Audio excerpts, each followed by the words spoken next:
Grabe ang balitang ito at muli na naman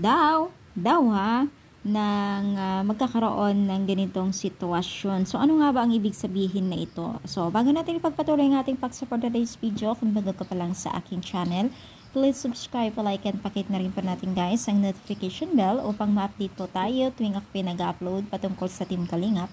And please support po natin ang buong Team Kalingap, lalong-lalo na po kila Kalingap Rab at Kuya Bal na patuloy na nagbibigay ng saya at tulong po sa mga beneficiaries o kabataan.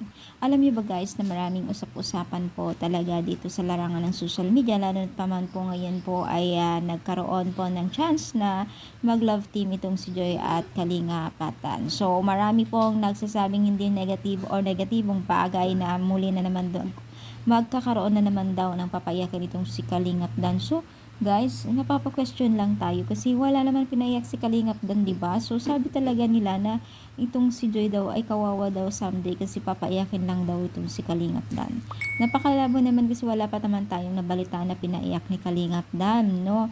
So dito guys, walang seryosohan, trabaho lamang po. Sana naman po ay maging fair lang tayo, no? Kasi syempre kung ayaw natin kay Kalingap Dan or nasaktan tayo sa mga bagay-bagay na nakaraan, eh wag natin isama o idawit itong si Joy dahil si Joy nananahimik at alam naman natin na si Joy ay kahit nasasaktan na siya ay yan lamang po sa tabi at hindi po siya nagkakaroon ng chance na isabihin yung nararamdaman niya kasi tao lamang din itong si Joy.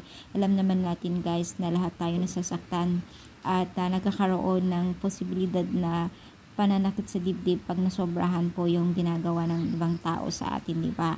So, ingat-ingat tayo. So, ano masasabi ninyo sa ating pag-support today's video? Comment down, pa-like po ang ating video. Thank you and God bless you all.